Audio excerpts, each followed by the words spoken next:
After 10 years of building the family restaurant into a local gem, I walked into the annual meeting, expecting to receive gratitude.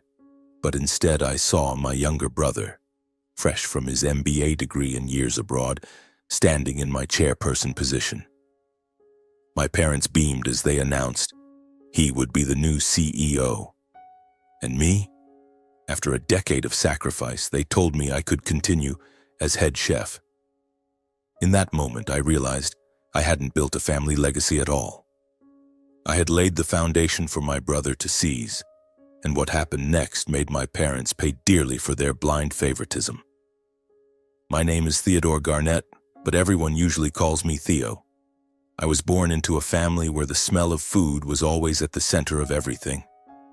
Seattle, Washington, the city of drizzles and coffee, is where we grew up, and my family owns the Garnett's Table restaurant chain, a name that has become familiar to anyone who loves local cuisine. From the early days, it wasn't just a business, it was flesh and blood, a legacy that my grandfather had built with sweat from a small eatery by the bay. My grandfather used to say that each dish is a story, and the restaurant is where those stories are told through taste. But for me, from a young age, it was a heavy burden.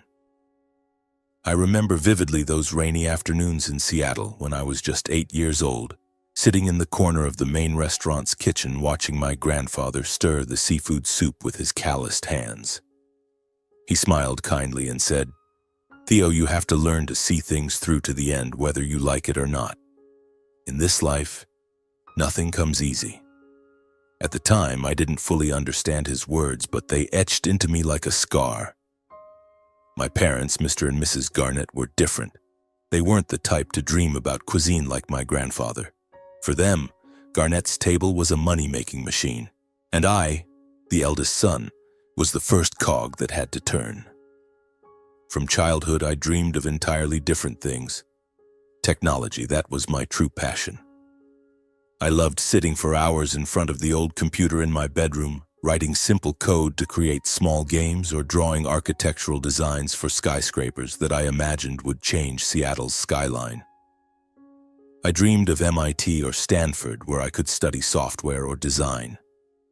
But my parents had other plans. "You're the eldest. You have to carry the family," my father often said, his voice stern like a command. "Your younger brother is still small. Let him study something more prestigious. As for you, you have to go into the kitchen, learn cooking to manage the restaurant later." The pressure started from there, like a Seattle rain that never stops. I remember when I was 16, after graduating high school with excellent grades in math and science, I secretly applied to a technology university.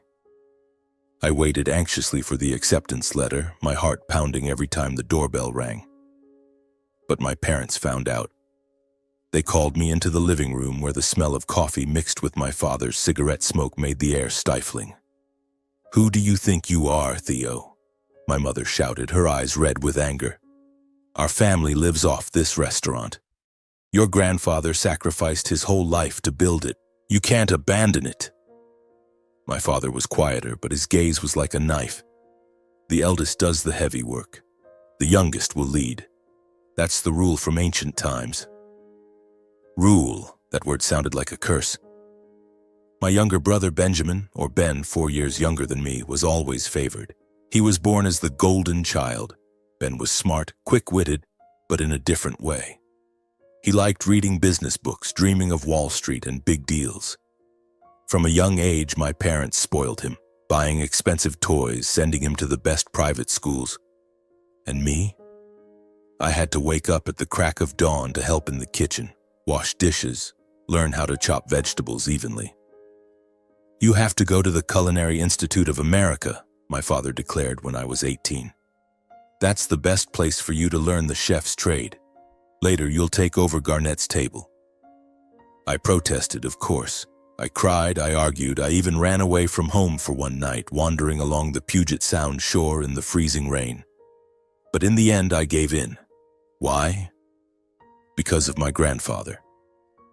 He had passed away when I was 15, and before he died, he held my hand.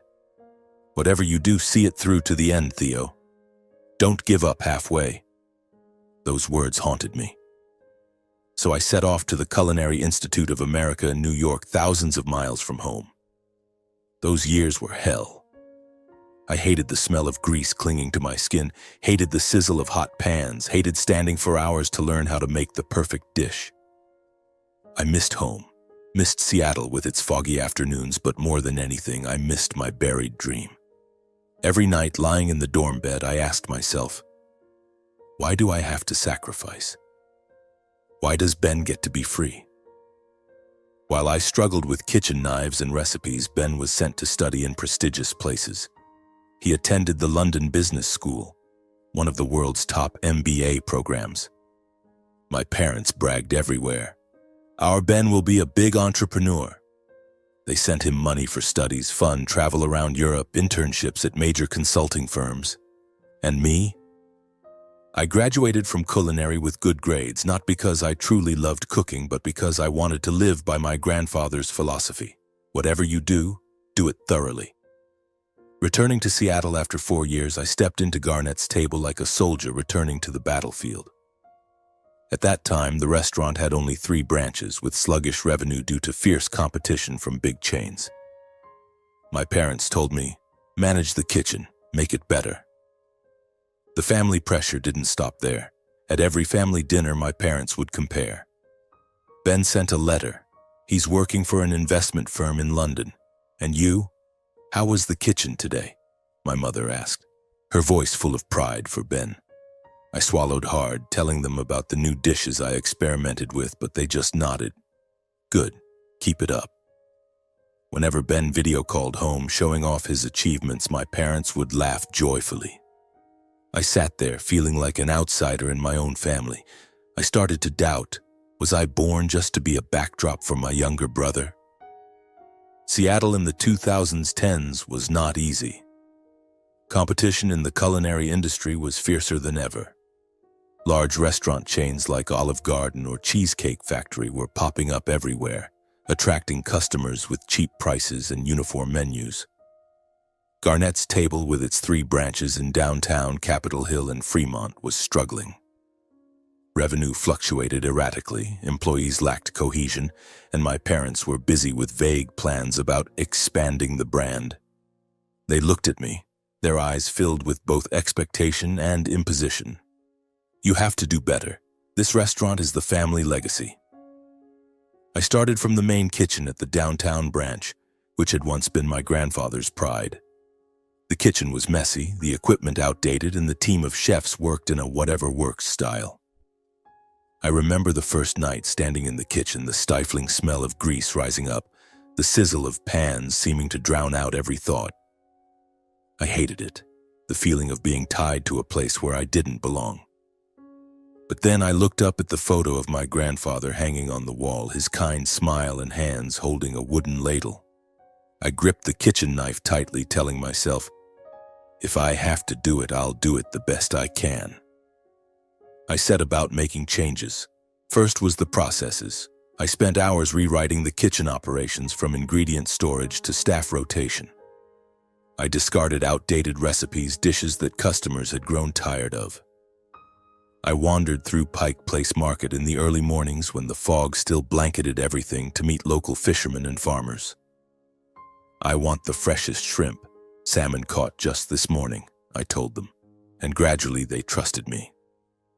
I built relationships with organic vegetable growers in the Skagit Valley, selecting each bunch of kale, each potato still caked with soil. I wanted Garnett's Table's menu not just to be delicious, but to tell the story of Seattle, of the sea, of the land and sky. I created new dishes, seafood soup with lobster and clams from Puget Sound, served with crispy toasted sourdough bread. I experimented with pan-seared salmon steak with lemon butter sauce garnished with fresh dill. Customers started to take notice. One evening, an elderly couple sitting at a corner table called me out to thank me. This soup reminds me of the days I used to go out to sea with my father. You've done a great job. Thank you for the meal. I smiled, but inside it stung. I was doing it out of duty, not passion. Gradually, I became more than just a chef. I became a manager. I trained the staff, from the novice waitress to the lazy sous chef. I taught them how to smile at customers, how to tell the story behind each dish. Customers don't just eat, they experience, I said, repeating my grandfather's words. I optimized costs, negotiating with suppliers for better prices without sacrificing quality. I even taught myself Excel to track revenue, every number a drop of my sweat. Over 5 years, Garnett's table changed. Revenue increased by 20%, then 30%. Loyal customers returned, bringing friends. Articles in the Seattle Times began mentioning us. Garnett's Table, Seattle's culinary gem. I was proud, though that joy was always tinged with bitterness. Every time the press praised us, my parents would only say, "Good job. But you have to try harder, don't get arrogant." Meanwhile, Ben from London sent emails about his investment consulting work, lavish parties, and my parents beamed. Ben will take the restaurant to an international level. I remember one evening after a long shift, I sat alone in the kitchen polishing my favorite knife, a gift left by my grandfather. I was tired, but not from the work. I was tired from the feeling of invisibility. I had turned Garnett's Table into a proud brand, but to my parents, I was just the talented chef. They didn't see the nights I stayed up balancing budgets, the early mornings I drove to the port to inspect seafood. They only saw Ben with his MBA and promises of big vision. Once I tried talking to my mother. "Mom, I've done everything for the restaurant. I think I could get involved in strategy, expanding to new branches." She looked at me, her eyes both sympathetic and distant. "You're only good in the kitchen. Leave the business and market development to Ben. He'll come back to help us soon." I stayed silent, swallowing the lump in my throat. I wanted to scream that I wasn't just a chef, that I was the one keeping Garnett's Table alive. But I didn't say it. I went back to the kitchen, the only place where I was respected. Success came, but it wasn't as sweet as I imagined. I began living in contradiction. I loved what I had created, cherished the staff like family, and the customers' laughter was a huge encouragement. But I hated the price I paid. I had given up my dream of technology. I sacrificed friendships, love. The rare dates always ended when the other person realized I had no time. "You're really busy, aren't you?" they asked, and I could only nod. Busy because of Garnett's Table. Busy because of family.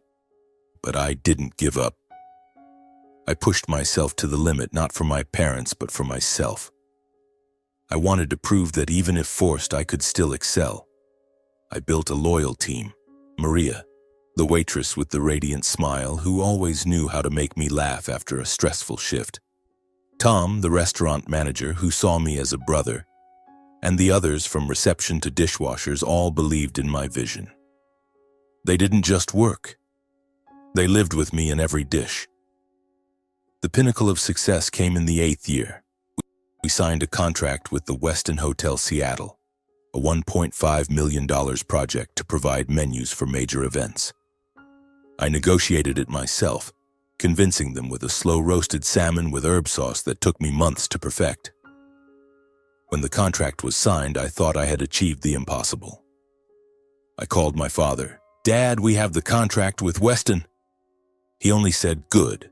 Maintain the quality." Not a single word of praise. I began to realize that no matter what I did, I was still just the chef. 10 years passed, and Garnett's Table became an icon of Seattle. Tourists sought it out, booking tables months in advance. Suppliers called me by nickname, the Keeper of the Ocean's Soul. I smiled, but that smile grew heavier each day. I had succeeded, but not for myself. I succeeded to set the stage for Ben, who was about to return with his innovative plans. I overheard my parents whispering about how Ben would take the restaurant to new heights. I wondered, what new heights? I've done it all, haven't I? And then that fateful day arrived, the day Ben returned from the United Kingdom with his gleaming MBA in hand. I was standing in the main kitchen of Garnett's Table, holding a sharp knife, chopping fresh dill with a rhythm as steady as a heartbeat. The smell of seafood from the simmering soup filled the air, mingling with the damp chill of Seattle seeping through the window. Then I heard a clatter. the sound of a suitcase rolling on the sidewalk. Through the foggy glass, I saw Ben's tall, lean figure dressed in a fitted black suit stepping out of a taxi. His smile, confident to the point of near arrogance, made me pause. Monica, kneading dough beside me, whispered, "Is that your brother? He looks like a cologne ad model." I gave a faint smile, saying nothing, but inside a storm was brewing. Ben was back, and I knew everything I had built was on the brink. Ben pushed open the door, bringing with him the chill of Seattle's rain. "Theo, bro," he called out, wrapping me in a tight hug before I could react. I patted his shoulder, feeling the stiffness in the embrace. "Long time, Ben," I said, trying to keep my voice steady. But when I looked into his eyes, I didn't see the little boy who used to follow me on the beach, fishing rod in hand. Instead, there was Benjamin Garnett, 29 years old, brimming with confidence, armed with an MBA and experience from London's big corporations. He had the look of someone who knew he'd take control of everything. "The restaurant looks decent," he said, scanning the kitchen with an appraising eye. "But I think we can do a lot better." I tightened my grip on the knife, trying to suppress the unease creeping up. That night, our family gathered in the private dining room on the second floor of the main restaurant. The old oak table where my grandfather used to sit and tell stories about the early days of the business now became a stage for my parents. My father, with his silver hair and commanding voice, stood up, raising a glass of wine. "Today is a special day," he began, his eyes gleaming. "Ben has returned, bringing experience from London, England. We've decided that Ben will be the new CEO of Garnett's Table." My mother nodded, adding with a radiant smile, "He has big visions. We're going to expand, take Garnett's Table global." I sat there, clutching the edge of the table, feeling like the floor was collapsing beneath me. CEO? I had dedicated 10 years since graduating from the Culinary Institute with a prestigious degree to turning Garnett's Table into a Seattle icon. I had built the team, optimized the kitchen, secured $1 million contract with the Westin Hotel. And now Ben, who had never set foot in the kitchen, never spoken to the fishermen at Pike Place Market, was being handed the reins. What about me? I heard my voice, dry and hoarse, cutting through the air. My father looked at me, his gaze unwavering. "You'll continue as head chef. That's where you shine." My mother chimed in, her voice soft but sharp as a blade. "You're the heart of the kitchen. Ben is the lifeblood of the company." I looked at Ben, hoping for a hint of hesitation, a trace of guilt, but he just nodded, his confident smile unshaken. "Big bro, I'll need your support. We're a team, right?" A team? The word felt like an insult. I stood up, left the room, and stepped out into the freezing rain. Seattle's wind whipped my face, but it wasn't as cold as my heart. I drove along Puget Sound, the city lights blurring in the rain. 10 years of sacrifice, 10 years of sweat and tears, only to hear my mother say, "You're the heart of the kitchen." As if I were just hired help. The next morning, Ben called the first meeting with the management team. I sat at the end of the table next to Tom, the restaurant manager who had been with me from the start. Ben stood in front of a whiteboard, laptop open, presenting his vision with slick PowerPoint slides. "Garnett's Table needs to scale up," he said, his voice brimming with enthusiasm. "We'll cut costs, standardize the menu, and shift to a fast casual model. Think Starbucks, but for restaurants." I furrowed my brow. Fast casual? Garnett's Table was a place where customers lingered for hours, savoring the seafood soup I meticulously crafted, listening to stories about fishermen catching lobsters. It wasn't a place for fried fish sandwiches. I spoke up, trying to keep my tone calm. "Ben, the current menu is our soul. Customers love it because it's tied to Seattle, to local ingredients." Ben smiled, a polite but cold smile. "That's outdated thinking. We need to scale. We need bigger profits. Customers want fast, convenient, cheap." I wanted to argue, but my father cut in. "Listen to Ben. He knows what he's doing." The room fell silent. Monica, sitting across from me, gave me a worried look. Tom lightly touched my shoulder as if to say, "Hold it together." Ben moved fast, like a storm. He signed contracts with large suppliers providing frozen seafood and imported vegetables at lower costs. "We don't need fresh shrimp from the bay anymore," Ben declared in a kitchen meeting. "Frozen ingredients will cut costs by 40%. I was stunned. What about quality?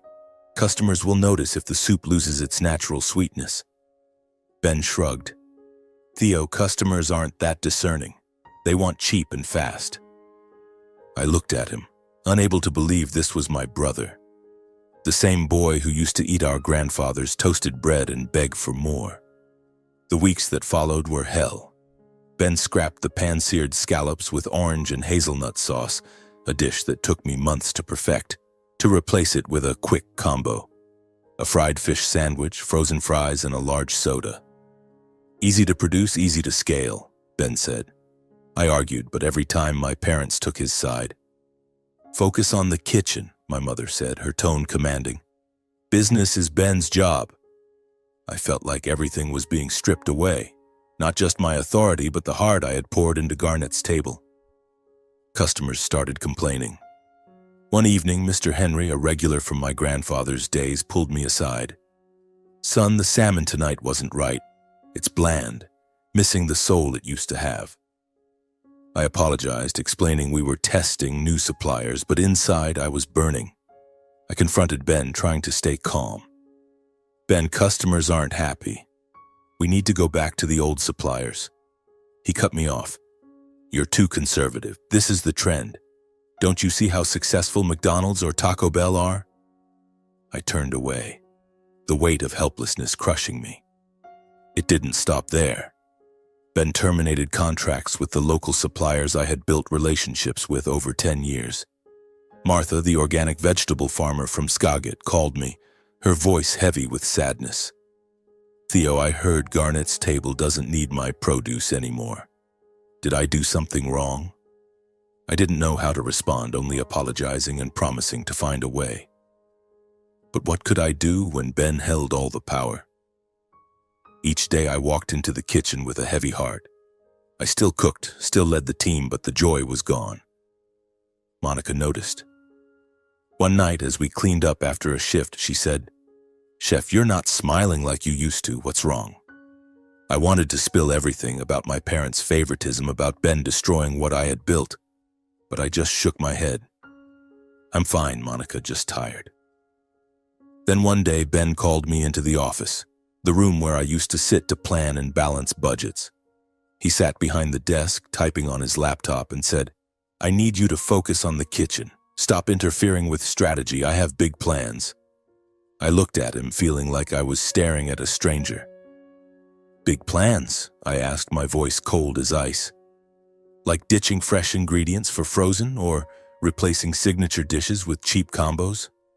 Ben laughed, but it wasn't my brother's laugh. "You don't understand business, Theo. Leave it to me. Just focus on cooking well." I left the office, my heart filled with rage. I started thinking about leaving, but every time I looked at my team, Monica, Tom, the people who had been through so much with me, I hesitated. I thought of the customers who called my name when they walked in. I thought of my grandfather who taught me not to give up. But deep down, I knew my limit was near. That night I drove to the bay, as I always did when I needed to think. The rain fell heavily. The city lights blurred. I thought about the past 10 years, about what I had built and what Ben was tearing down. I thought about my parents, their blind favoritism. I gripped the steering wheel, telling myself, I can't keep going like this. I didn't know what the future held, but I knew I needed to reclaim myself. Not Garnett's table, but Theodore Garnett. The days that followed, I moved through the kitchen like a machine. I chopped vegetables, stirred pots of soup, checked the freshness of salmon, but each motion felt drained of soul. Monica noticed. Tom noticed too. They cared, they asked, but I only nodded, forcing a strained smile. Inside, I was like a fire snuffed out, leaving only smoldering smoke. Ben, with his fast casual vision, was turning Garnett's table into something unrecognizable. I tried to stay calm, to fulfill my role as head chef, but each day was a fresh cut to my pride. Ben kept imposing changes. He terminated more contracts with local suppliers, replacing them with companies providing frozen ingredients from afar. Joe, the fisherman who had supplied lobsters since my grandfather's time, called me, his voice trembling. "I don't understand. What did I do wrong for you to drop me?" I apologized, promised to find a way, but deep down I knew I was powerless. Ben held all the control and my parents blindly believed he was the future. Then came the final straw, like a last stab of a knife. The contract with the Westin Hotel Seattle, the $1.5 million deal I had spent months negotiating, was my greatest pride. I remembered the early morning sitting with Westin's culinary director presenting the menu. Slow-roasted salmon with herb sauce, pan-seared scallops, and an apple tart dessert with cinnamon ice cream. They were convinced, not just by the food, but by the story I told, of Seattle, of fishermen, of local farmers. When the contract was signed, I thought, this is proof. Proof that I'm more than just a chef. But one afternoon, Ben called me into the office. He sat behind the desk, flipping through his laptop, his voice casual. "I reviewed the Westin contract. It's not feasible." I frowned. "Not feasible? We already signed it, Ben. They want a high-end menu and I'll deliver it." Ben shrugged. "Your menu is too expensive. Fresh lobster, scallops, high costs, low profits. I proposed a new menu. Fried fish combos and fries like the fast casual branches." I was stunned, feeling like I'd been slapped. "Ben, this is our biggest contract. The hotel wants quality, not fast food." He looked at me, his gaze cold. "Theo, you don't understand business." "I've spoken to Westin. They agreed to try the new menu." I wanted to scream, but I only clenched my fists. "Ben, they signed because of my menu, because of the quality. If you lower the standards, they'll cancel." Ben smirked. "You handle the kitchen. I'll handle this." I left the office, my heart crushed. I knew what would happen, but I didn't expect it to come so fast. 2 weeks later, Westin sent an email. I was checking ingredients in the kitchen when Tom ran in, his face pale. "Theo, Westin canceled the contract." I read the email, each word piercing my heart. "We are disappointed with the menu change.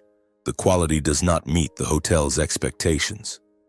I confronted Ben, trying to stay calm. "Ben, I told you. They wanted high quality, not cheap combos." But he didn't take responsibility. Instead, he turned on me, his voice full of blame. "Theo, if you'd done your job as head chef properly, the new menu would have worked. It's because your cooking wasn't good enough that Westin canceled. You're lucky I'm not penalizing you." I stood there, frozen. Not good enough? Me, who had spent 10 years ensuring every shrimp, every potato was perfect. I looked at Ben, then at my parents sitting at the dining table. "Dad, Mom, this contract was my life's work. Ben ruined it and now he's blaming me." My mother sighed. "Don't make a big deal out of it. Ben's trying. You need to support your brother." My father nodded. "You're the chef. You should have done better." I felt the blood rush to my head. 10 years of sacrifice, 10 years of sweat, and this is how they treated me? That night, I stayed late at the restaurant, sitting alone in the dark kitchen. I held the chef's knife, my grandfather's gift, and watched its blade glint under the light. I thought about the early days when I still dreamed of technology, of skyscrapers. I thought about my grandfather who taught me not to give up. But now I realized I wasn't giving up, but I couldn't keep living for others. I had given Garnett's table everything, and they had taken it all.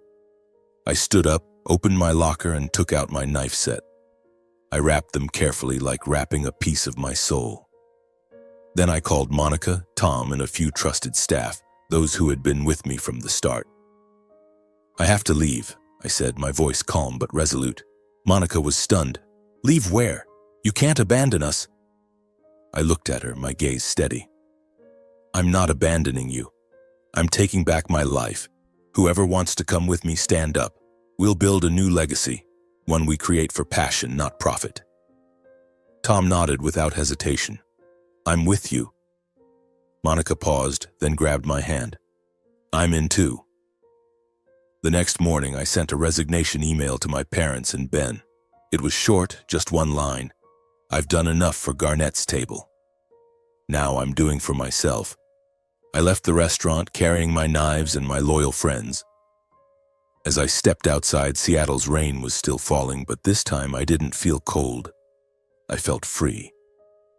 I didn't know what the future held, but I knew I wouldn't let anyone take my worth away again.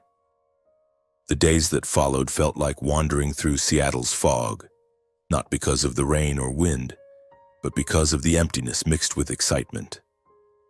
I had left Garnett's Table where I'd poured 10 years of my life, but I didn't yet know what came next. I returned to my small apartment in Belltown with its single bed, a desk piled with papers, and an old photo of my grandfather smiling kindly beside a pot of seafood soup. I sat there staring at my carefully packed knife set, asking myself, what do I do now? But then my grandfather's voice echoed in my mind.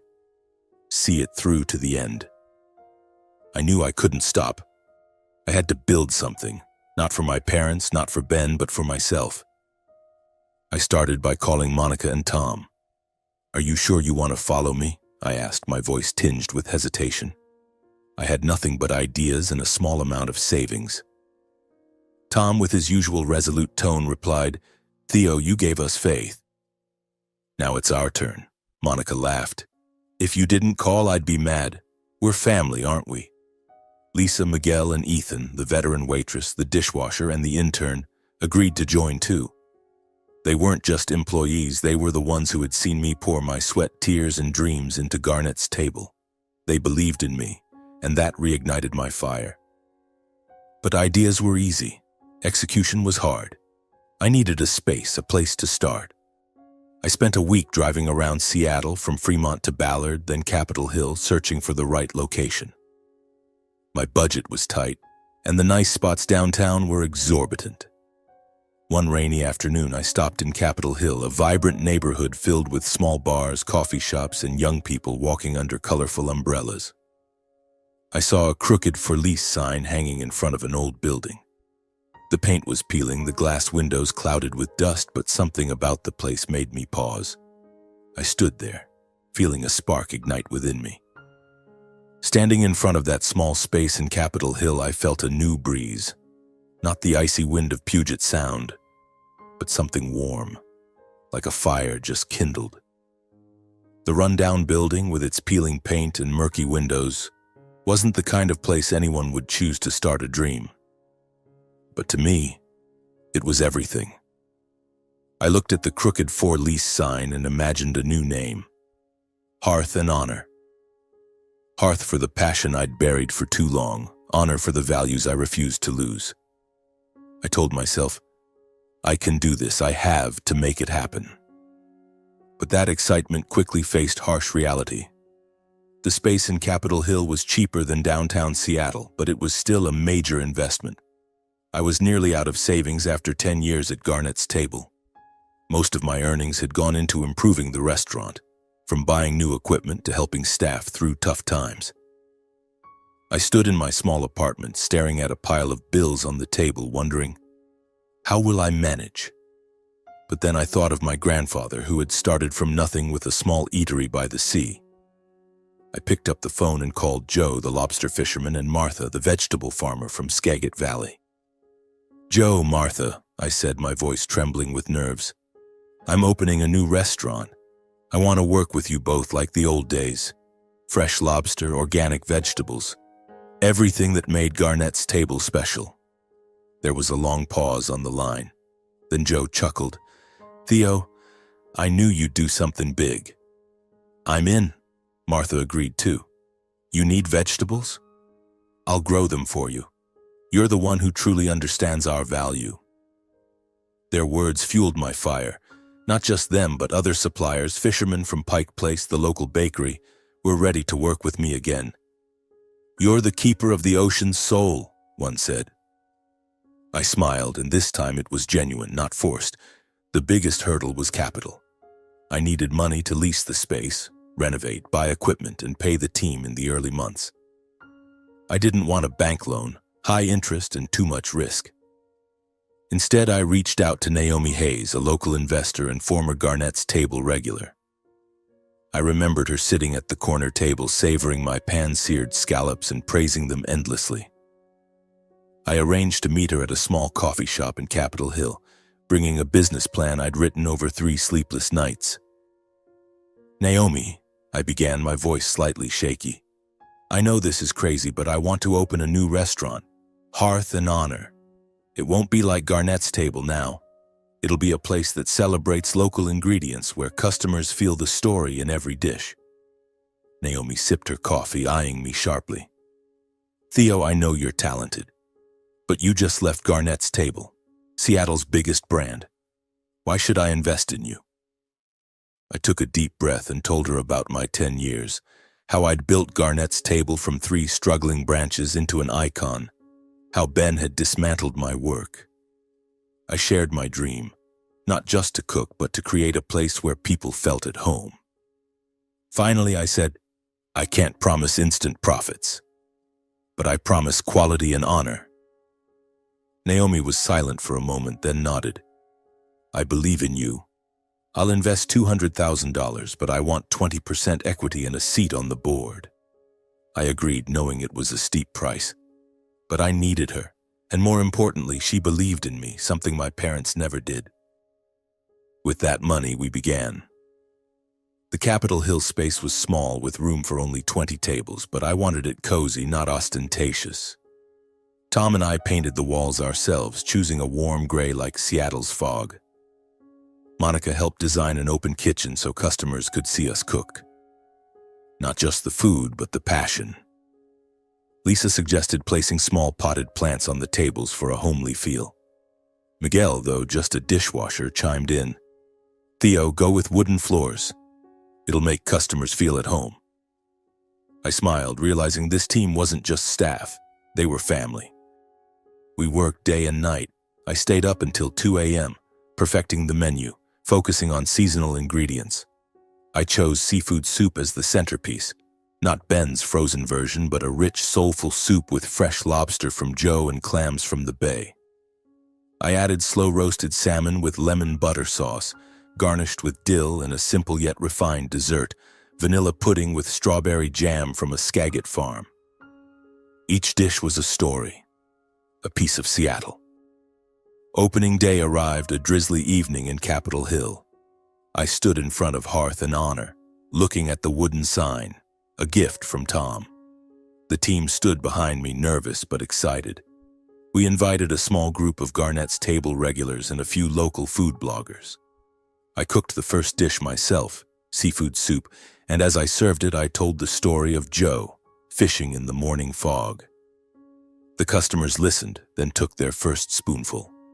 Helen, a Garnett's Table regular, smiled. "This is the soup I remember." A young blogger with green hair posted on Instagram. "Hearth and Honor, where food tells stories. Seattle, get ready." But not everything went smoothly. The first week's revenue was lower than expected. Capitol Hill was competitive, with dozens of restaurants nearby. Some nights we had only a handful of customers, and I lay in bed staring at the ceiling, wondering if I'd made a mistake leaving Garnett's Table. Monica sensed my worry. One morning, she pulled me aside in the kitchen. "Theo, I know you're stressed, but you're smiling more now. We'll make it." Her words were like a gust, rekindling my fire. I started reaching out to old customers, inviting them to try Hearth and Honor. I emailed food critics, inviting them to experience it. Slowly, word spread. A local food blog called Hearth and Honor, Seattle's new breeze. Customers grew, tables were booked in advance. Joe and Martha came to eat, bringing their families. "You make me proud," Joe said, clapping my shoulder. I smiled, my eyes stinging. I trained the team differently. I didn't just teach them to cook or serve, I taught them belief. "We're family," I said at a team meeting. "Every dish, every smile tells customers they matter." Lisa, once shy, now confidently shared dish stories with guests. Miguel, the dishwasher, started learning to bake with Monica. Ethan, the intern, became my right-hand man. They didn't just work, they lived my dream with me. A month after opening, Naomi came to check in. She sat at the corner table, ordered the salmon and pudding. After the meal, she called me over. "Theo, I don't regret investing in you. This place has soul." I nodded, feeling like I'd passed a test. But I knew this was just the beginning. Hearth and Honor was mine, but it was also the teams, the customers, the people who believed in me. I stood in the kitchen watching the fire burn in the oven, and for the first time in 10 years, I felt truly alive. One afternoon, as I was checking ingredients in the kitchen, Lisa rushed in, her face pale. "Boss, your parents and Ben, they're outside." I took a deep breath and stepped out. My parents stood in the middle of the restaurant, looking around with scrutinizing eyes. Ben, in a pristine suit, smirked. Cute little place. More like a coffee shop than a restaurant. My mother chimed in, her voice sweet but sharp. "Theo, are you sure you want to do this? Garnett's table is expanding and you're choosing this tiny corner?" My father was blunt. "You'll fail in 6 months. We're planning a fast casual branch across the street. Cheaper prices, customers will choose us." Ben laughed. "Big bro, you can't compete with Garnett's table." I clenched my fists but didn't let them see me waver. "Dad, Mom, Ben," I said calmly, "Hearth and Honor doesn't compete on price. We compete on quality, on stories. My customers come because they feel the heart in the food." Ben scoffed. "Heart doesn't pay the bills." I looked him in the eye. "We'll see." They left, leaving a heavy atmosphere. Monica grabbed my hand. "Boss, don't let them shake you." I nodded, my resolve ironclad. I believed in my mantra, quality and honor would win. Hearth and Honor was my home, and I would defend it. I stood in the middle of the restaurant, addressing the entire staff and the customers present that day with a resounding declaration. We're not just selling food. We're building a family, a place where people feel loved. Garnett's table may open dozens of fast casual branches, but they'll never build a family. My voice was firm, unwavering. The room fell silent for a moment, then erupted in applause. I began implementing my own strategy, not reliant on dry numbers or scale-up plans like Ben's. First, I focused on local ingredients and seasonal menus. Next was the menu for Hearth and Honor. It wasn't long or filled with countless options, but I ensured every dish told a story. The seafood soup, with lobster from Joe and clams from Puget Sound, was the soul of the restaurant. I included slow-roasted salmon with lemon butter sauce, garnished with fresh dill, and a simple yet refined dessert, vanilla pudding with strawberry jam from Martha's farm. I changed the menu monthly based on the seasons. Summer zucchini one month, wild mushrooms in the fall. Customers loved the freshness, but more than that, they loved how we told stories. Lisa, now brimming with confidence, stood at tables sharing the journey of a shrimp from Puget Sound to their plate. "It's not just soup," she'd say. "It's the fisherman's sweat, our love." I wanted Hearth and Honor to be an experience, not just a place to eat. I kept the kitchen open, letting customers see the flames flare, hear the sizzle of pans, and smell the aroma of baking bread. One evening, a young couple sitting near the kitchen watched Monica and me work. "I've never seen a restaurant like this," the man said. "It feels like home." That was the moment I knew I was on the right path. But then I heard Ben was following through on his threat. A new fast casual Garnett's Table branch opened just 2 blocks from Hearth and Honor. Its bright sign advertised $10 seafood combos. I stood outside my restaurant, watching curious crowds drift toward Ben's branch. Monica was worried. "Boss, they'll steal our customers." I patted her shoulder. "They might steal customers with price, but they can't steal loyalty. We do things differently." I decided to host a small event, Seattle Night, inviting guests to experience a special menu featuring local ingredients. I cooked roasted salmon with a summer raspberry sauce, and Lisa shared the story of the farm that provided the raspberries. The event was packed, and a local food critic wrote, "Hearth and Honor is proof that quality always trumps quantity." I pinned the article to the kitchen wall as a reminder. I was on the right path. As Hearth and Honor began to find its footing, I started hearing rumors about Garnett's Table. Ben's new fast casual branches were popping up quickly. Bellevue, Fremont, even near Capitol Hill. But they weren't living up to expectations. I didn't seek out the news, but it came to me like waves lapping at the Puget Sound shore. One morning, Joe called, "Theo, have you heard? The new Garnett's Table in Fremont is a ghost town. Customers are complaining the food's bland."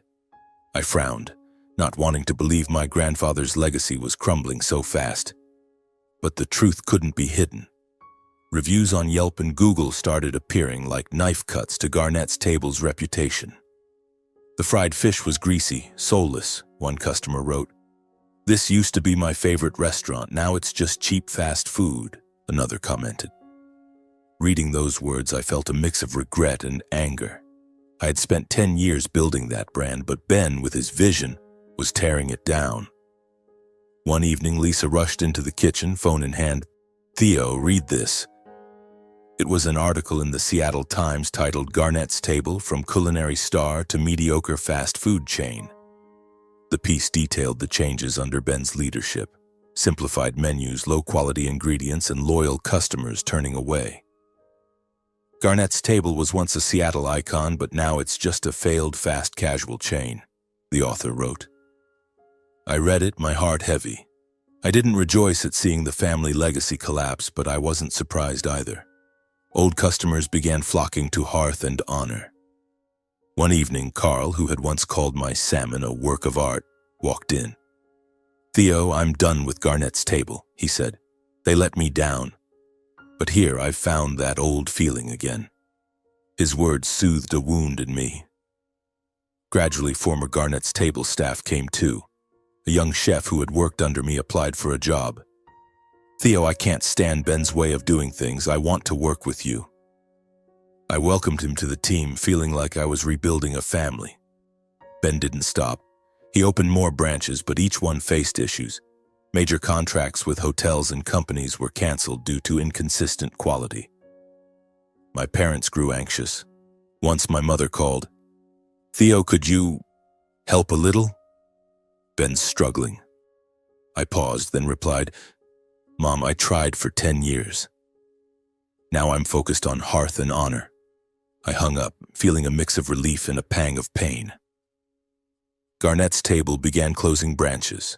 The Fremont location shut down after just 3 months. Ben appeared in the press trying to justify it. "We're restructuring to meet market demands." But everyone could see he was sinking. I didn't gloat. I was just sad. Sad for my grandfather's legacy, for the days I poured sweat into the kitchen, now reduced to ashes under Ben's hands. Meanwhile, Hearth and Honor grew busier. An article in Bon Appetit called us "The New Gem Replacing Garnett's Table." I stood in the kitchen watching my team at work. Monica stirring soup, Lisa sharing stories with customers, Miguel baking bread, and felt I had reclaimed myself.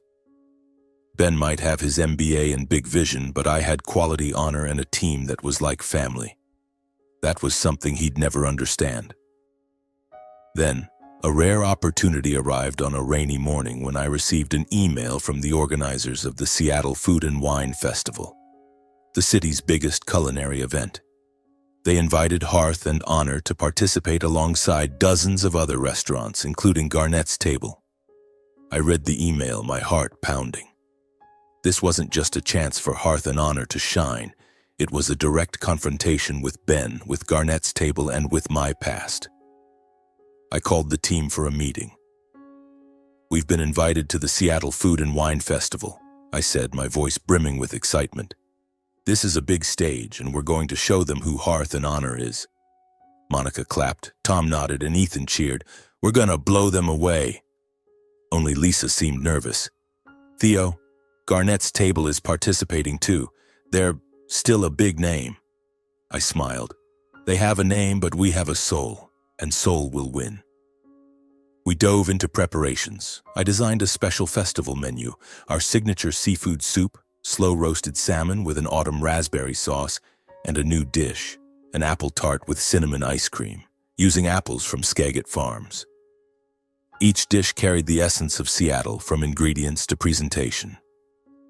I worked with Joe to secure the freshest lobster, with Martha for the ripest apples. We practiced every night, ensuring perfection. Customers don't just taste the food, I told the team. They need to feel us.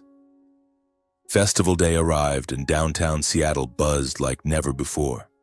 Brightly lit stalls filled the air with the aroma of food and the crisp air.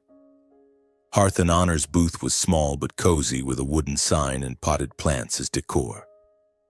Across from us, a few stalls down, was Garnett's Table, its flashy sign advertising $10 seafood combos. I saw Ben there in a pristine suit, directing his staff like a general. He glanced at me, smirking, but I didn't respond. I focused on my team: Monica cooking soup, Lisa serving, Miguel baking, and Ethan running support. We're here for quality, I reminded them. Let the food speak for us. The crowd started pouring in. Our booth quickly became packed. Customers lined up, curious about the seafood soup bloggers had raved about. Lisa shared Joe's story about his early mornings fishing in the fog, and diners listened, their eyes lighting up. A food critic who had written about Garnett's Table when I was there tasted the salmon and nodded. This is Seattle on a plate. I stood behind the kitchen, hands trembling with excitement but staying calm, overseeing every dish served. In contrast, Garnett's Table's booth was quiet. I saw customers try their fried fish sandwiches, then shake their heads and walk away. One said loudly enough for me to hear, "This is no different from street corner fast food." Ben kept smiling, handing out free samples to draw people in, but his eyes betrayed uncertainty. I didn't gloat. I focused on my work. But when the festival judges came by, I knew this was the defining moment. The judges stopped at our booth, tasting each dish. I personally served the apple tart, sharing the story of Skagit apples and my grandfather's cinnamon ice cream recipe. They nodded, taking notes. As they left, one judge turned back. "You remind me of Garnett's Table in its prime." The words were a bittersweet stab. I glanced at Ben's booth, where he was arguing with his staff, and knew we were ahead. At the end of the day, the organizers announced the awards. Hearth and Honor was named Best Booth. The crowd cheered. My team erupted in joy. Monica hugged me tightly, and Tom shouted, "We did it, Theo!" An article in the Seattle Times appeared that night titled, "The Forgotten Son is the True Soul of the Garnett Culinary Legacy." I read it, my heart racing, not because of the victory, but because for the first time I felt recognized. Not as a chef, but as Theodore Garnett, who had risen from the ashes. The win at the Seattle Food and Wine Festival fanned the flames of Hearth and Honor's reputation. Customers flooded in, tables booked solid for weeks. Food bloggers and critics kept mentioning us, and an Eater article called Hearth and Honor, Seattle's must-try restaurant.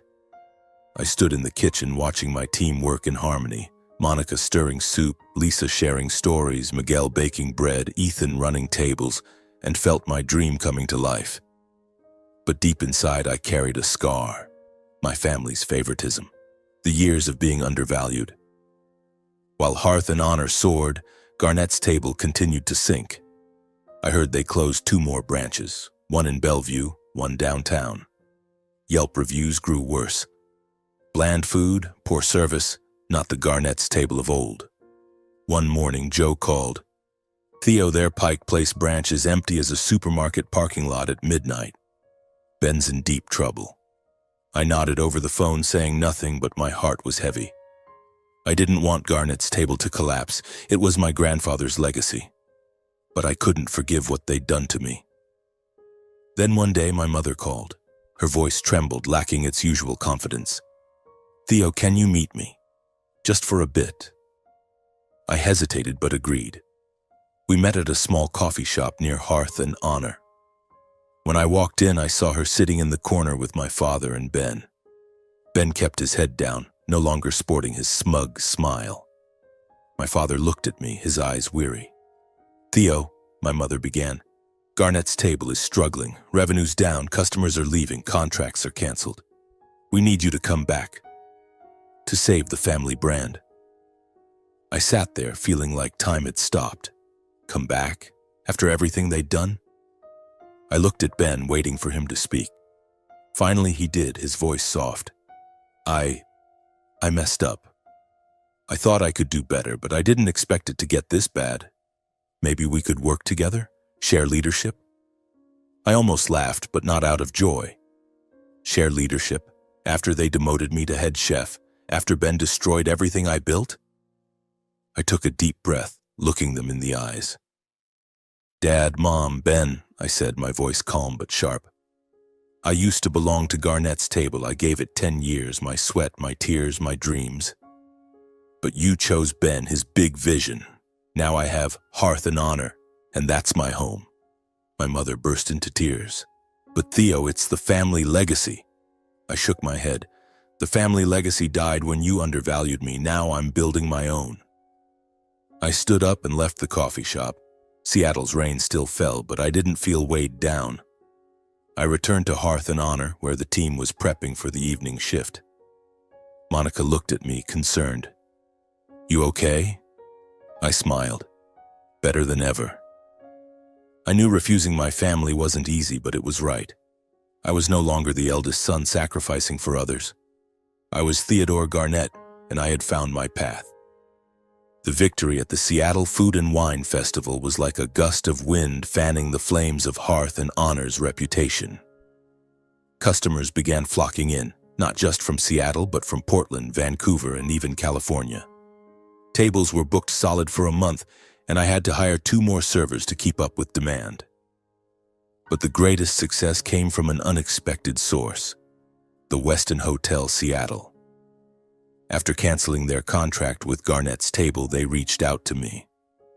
I remember the morning I received an email from Westin's culinary director, the same one I'd convinced with my slow-roasted salmon. Theo, he wrote, we've heard about Hearth and Honor. We want to work with you.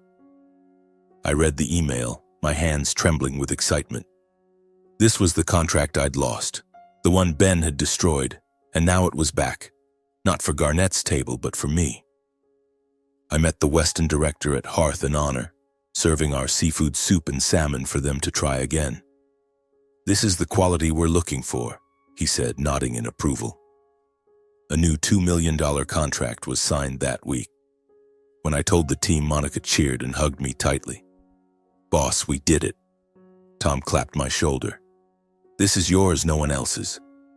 I smiled, my eyes stinging. For the first time, I felt recognized, not as a chef, but as the creator of Hearth and Honor. Success wasn't just about numbers, it was in the small moments. One evening, Helen, a regular from the Garnett's Table days, brought her whole family. Theo, you make me proud, she said, holding my hand. This is where I want my grandkids to grow up, knowing what real food is. I looked at the children around the table, laughing as they tasted the vanilla pudding, and felt like I was carrying on my grandfather's legacy. Not Garnett's Table, but the spirit he instilled, doing everything with heart. My team became a true family. Monica, now head sous chef, started creating new dishes like a zucchini salad with passion fruit dressing that customers loved. Miguel, once a dishwasher, now stood at the oven baking sourdough bread that left diners raving. Lisa, no longer shy, confidently led the serving team, telling ingredient stories like an artist. Ethan, the former intern, became an assistant manager, handling reservations and marketing with a passion I'd never seen. Theo, I want Hearth and Honor to be legendary, he said, and I believed him. Naomi, our investor, visited monthly. One time she sat at the corner table ordering the salmon and apple tart. Theo, I've invested in many restaurants, she said, but none have the soul of this place. You've done something special. Start thinking about the next locations. I nodded, filled with pride. Hearth and Honor wasn't just a restaurant. It was proof that quality and honor could triumph even when you're underestimated. But I didn't forget the past. Every time I looked at my grandfather's photo hanging in the kitchen, I remembered my days at Garnett's Table, the sleepless nights over bills, the times my parents dismissed me. I didn't hate them, but I couldn't forget. I had built Hearth and Honor from my own ashes, and that was my greatest victory. While Hearth and Honor rose like an unquenchable flame, Garnett's table continued to fade. I heard they'd closed most of their branches, leaving only the main downtown Seattle location, but even that was nearly empty. Yelp reviews were scathing. Bland food, unenthusiastic staff. An Eater article wrote, "Garnett's table, once a Seattle icon, is now a shadow of itself."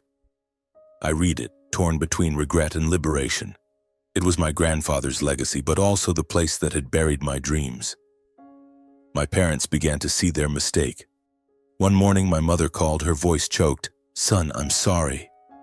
Your father and I were wrong to favor Ben. We didn't see what you did." I stayed silent, letting her continue. "Can you forgive us?" I took a deep breath, looking out my apartment window at the falling Seattle rain. "Mom, I don't hate you, but I can't go back. Hearth and Honor is where I belong." She cried over the phone, but I didn't waver.